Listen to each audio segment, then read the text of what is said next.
ಎಲ್ರಿಗೂ ನಮಸ್ಕಾರಗಳು. ನಾನು ಜಿ ಕೃಷ್ಣಕುಮಾರ್, ASA CD. ಈ ದಿನ ನನ್ನ ಆತ್ಮೀಯರು ಹಾಗೂ ಶಕ್ತಿ ಅಸ್ತ್ರ ದಿನಪತ್ರಿಕೆಯ ಸಂಪಾದಕರಾದಂಥ ಶ್ರೀ ಎಲ್ ಮಂಜುನಾಥ್ರವರು ತಮ್ಮ ಪತ್ರಿಕೆಯ 10ನೇ ವರ್ಷದ ವಾರ್ಷಿಕೋತ್ಸವವನ್ನು ಒಂದು ಅರ್ಥಪೂರ್ಣವಾಗಿ ಮಾಡಲಿಕ್ಕೆ ಹೊರಟಿದ್ದಾರೆ. ಅರ್ಥಪೂರ್ಣವಾಗಿ ಅಂತ ಏನಕ್ಕೆ ಹೇಳ್ತಾ ಇದ್ದೀನಿ ಅಂದರೆ, ಈ ಒಂದು ಕಾರ್ಯಕ್ರಮದಲ್ಲಿ ಅವರು ಅನಾಥ ಮಕ್ಕಳಿಗೆ, ಬಡ ಮಕ್ಕಳಿಗೆ ಹಾಗೂ ಕಿಡ್ನಿ ವೈಫಲ್ಯದ ರೋಗಿಗಳಿಗೆ ಈ ಒಂದು ಕಾರ್ಯಕ್ರಮದಲ್ಲಿ ಅವರು ಸಹಾಯಹಸ್ತವನ್ನು ನೀಡ್ತಾ ಇದ್ದಾರೆ. ಜೊತೆಯಲ್ಲಿ ವಿವಿಧ ಕ್ಷೇತ್ರಗಳಲ್ಲಿ ತಮ್ಮದೇ ಆದಂಥ ಸಾಧನೆಗಳು ಮಾಡಿರುವಂತಹ ಸಾಧಕರುಗಳಿಗೆ ರತ್ನಶ್ರೀ ಪ್ರಶಸ್ತಿ ನೀಡಿ ಗೌರವಿಸ್ತಾ ಇದ್ದಾರೆ. ಹಾಗೂ ನನಗೂ ಕೂಡ ಗಾಯನ ಮಾಡುವ ಒಂದು ಹವ್ಯಾಸ ಇರೋದರಿಂದ ಹಾಗೂ ಪೊಲೀಸ್ ಕಾರ್ಯಕ್ರಮಗಳಲ್ಲಿ ನಾನು ಹಾಡ್ತಾ ಇರ್ತೀನಿ.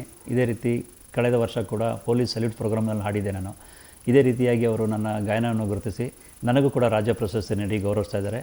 ಇದರಿಂದ ನಾನು ಮಂಜುನಾಥ್ರವರಿಗೆ ಧನ್ಯವಾದಗಳನ್ನು ತಿಳಿಸ್ತಾ ಇದ್ದೀನಿ. ಈ ಕಾರ್ಯಕ್ರಮಕ್ಕೆ ಘನತೆವೆತ್ತ ವಿಶ್ರಾಂತ ನ್ಯಾಯಮೂರ್ತಿ ಶ್ರೀ ಸಂತೋಷ್ ಹೆಗ್ಡೆ ಅವರು ಕೂಡ ಬರ್ತಾ ಇದ್ದಾರೆ. ಹಾಗೂ ಹಲವಾರು ನಾಡಿನ ಗಣ್ಯರು ಬರ್ತಾ ಇದ್ದಾರೆ.